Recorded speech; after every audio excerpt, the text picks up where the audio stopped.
man create tawraga masida phamma kana muine no pasabu hena tale road side ta phamiba adigi road side ta phamiba hotel sing jo mai kano sing jo yamna kano hygienic oba mong daga tawdana masida khutcha hand group ai tu kano ga uptana ga yamna phadana service piba ga jum yaure si competition yam ka khlei ne masi khoi economy da yamna phar khadui ne masiga ji jo khoi na yam kan khan ba ma darka wai British na India lo ma tam da khoi economy je loksen mane na hai lomai marum ta ting na khoi India je moi makha da thang ne British na masi khoi na leiba man India na leiba resource ma je moi na du lopung lo khona aduna badula landa bane na hai ba aduna economy cha maru oi bane na khoi ni yum da leiba economy si kamai to phagata ke hygiene lem na leitaba kaino ma tawa yum da jagam lem so lo to gari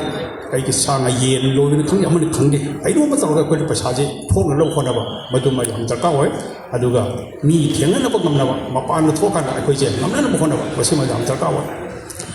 ai sa yo le so ai di ka ro ni film ni critic ne na le jaban ado ai sa na ai line ji da ai sangjil laga mi ma am smi da ai critic ki tabak to ngai handa goa da bangkok le ba ko international film festival sida jo moi na ai round table conference ki da lai ba ko critic na film je sakona ba ko na ba medium se sakona ba na ba kari ro logo de ha ba di moi da invite to ngai jo kano interesting seminar da yaw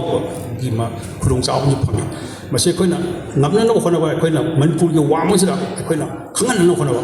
aina film gi lari am ji jai manipur cinema na aina ba do mai ro de ite mam de karala lai ba koina hoda jai ba ki cinema na ko le jali ba ko cha ma pa na khangan ne ba jang aina english da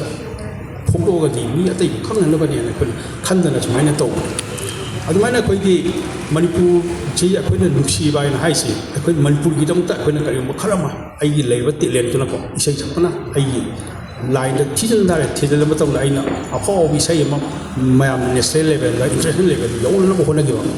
sanaroi ma so ma gi ai ngon da leiba ti len tu ma tu na ina sanana holler ga ni national level da international level yo na ko na gi aswaina mayam som tawrakan ni akoi jam na ki ba adu ba jati ma ai mating le jati ba adu ogiduri adi mo akoi si maite ye je mo akoi manipur da di akoi si majority group hai se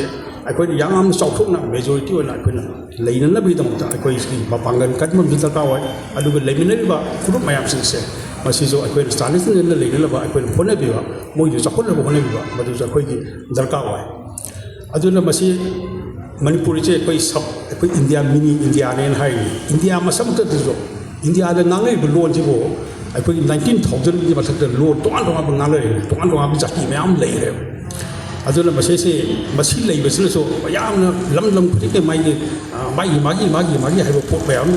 ama sin lei ne na ko india ji jo yam na kano ma ji oi ri ba khan dum sai da lei ba adu bo amorom ne pele khal la ga di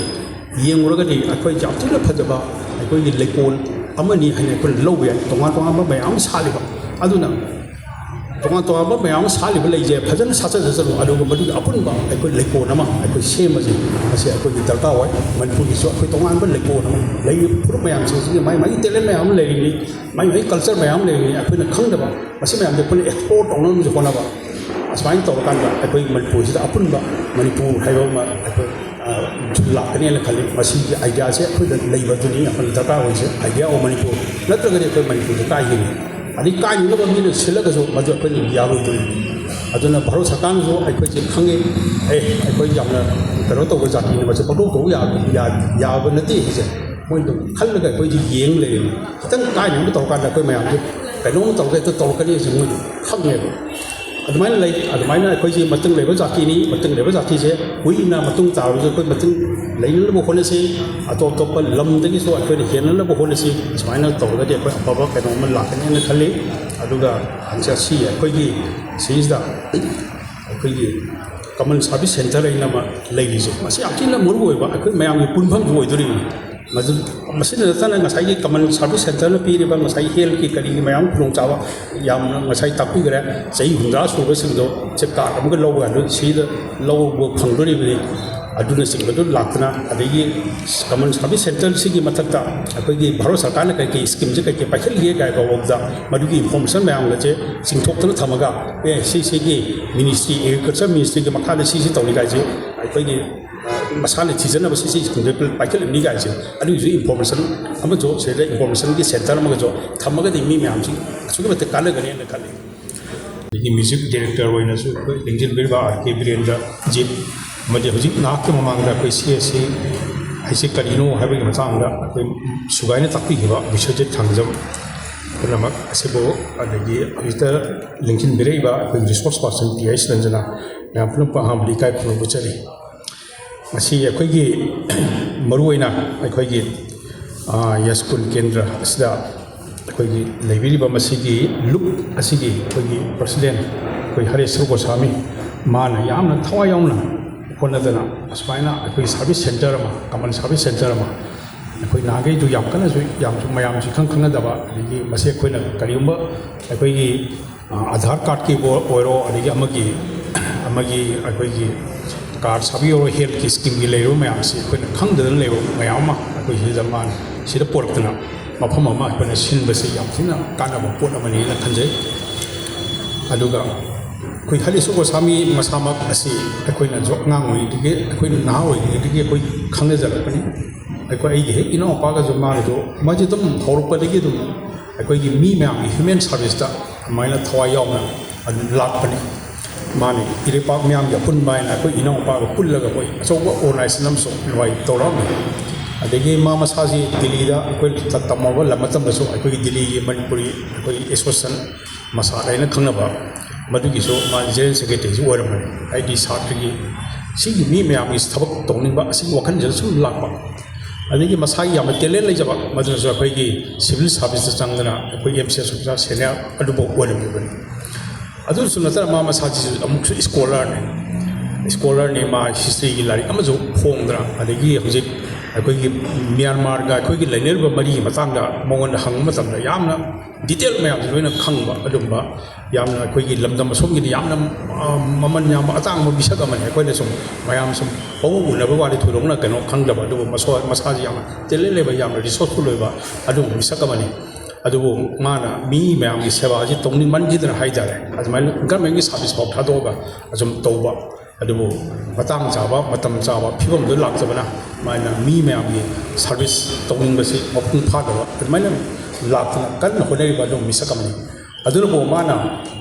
mi mayam gi khan bo khan do na bo ngasi smaina ko yai yaskun gi kendra gi ko yai philuk ko ba ma ba likhalaga mayam da kari kana ga da saka na kari tori gi ai se akoi ji kang khang ne masi khang na bai na mana common service center ma man sbai na pusil king to ni masi yamna akoi gi lamda masom gi oina yam kana ba pot amani haina ina lokjai asana tana koina sarkar ma leire sna akoi parja gi se kari kari tori gi ase akoi ni yam kan ni thijelu dai adegi hojik sarkar ma laiba akoi gi BJP gi anoba sarkar ma lakpas da gi jo akoi gi ano skill je khara introduce to je akoi gi maron je akoi hindi gi maron ma ja ko ba maduna akoi na kya kan jo thamu da bhai da aduna ministry sing jina paikali ba magi scheme yam ji asu ko ti yam re abase akoi na website ta mai ministry gi asile sanga ga di akoi jo khang da ba ja ne aduga akoi baro sarkar gi ori sile ba akoi PIB press information bureau masina so akoi matamam de di masi parja sing khangan logi program mi lorbe sarkar gi leba information and publication director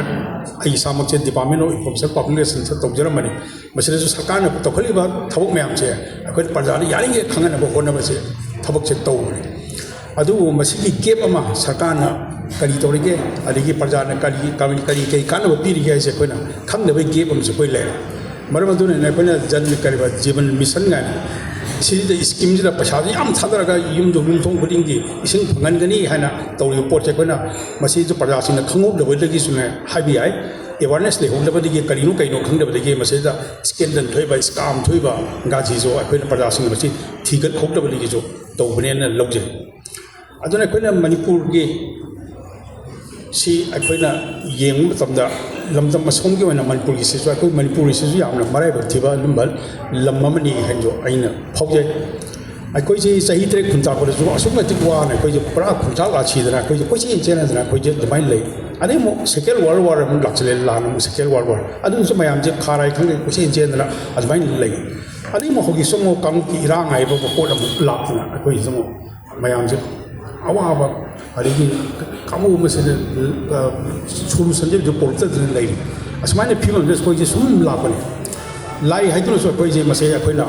ꯍꯣꯠꯅꯗꯕ ꯌꯥꯗꯦ ꯑꯩꯈꯣꯏ ꯇꯨꯡꯒꯤ ꯃꯤꯔꯣꯜꯒꯤꯗꯃꯛ ꯑꯩꯈꯣꯏꯅ ꯈꯟꯗꯕ ꯌꯥꯗꯦ ꯍꯣꯠꯅꯗꯕ ꯌꯥꯗꯦ ꯃꯣꯏꯒꯤꯗꯃꯛꯇ ꯑꯐꯕ ꯑꯩꯈꯣꯏꯒꯤ ꯃꯇꯝꯗ ꯉꯝꯃꯤ ꯃꯈꯩ ꯇꯧꯔꯒ ꯇꯨꯡꯒꯤ ꯆꯥꯔꯣꯟ ꯁꯨꯔꯣꯟ ꯂꯥꯛꯄꯁꯤꯡꯁꯤꯅ ꯃꯣꯏꯅ ꯍꯦꯟꯅ ꯅꯨꯡꯉꯥꯏꯍꯧꯅꯕꯁꯦ ꯑꯩꯈꯣꯏꯅ ꯁꯤꯟꯗꯕꯁꯨ ꯌꯥꯗꯦ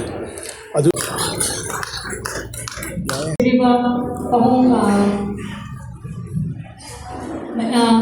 Mega Chandra Kongkong Director, Director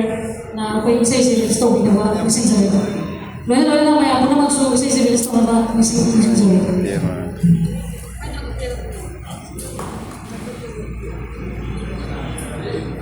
Si ako'y sa amin iba pagpipilihan na music to compose to ba kasi may say lalo sing kami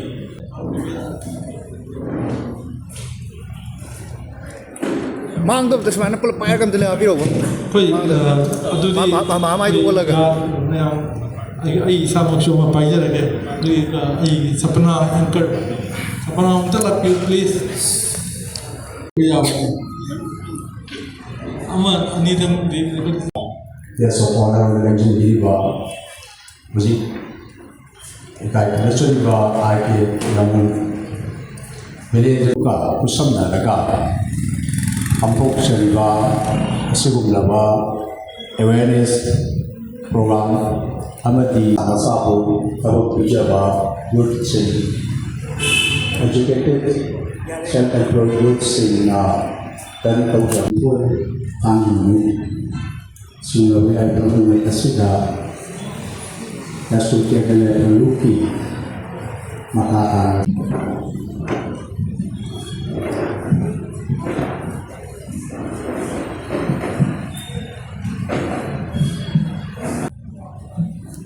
ang kita da meakan ko ko menjadi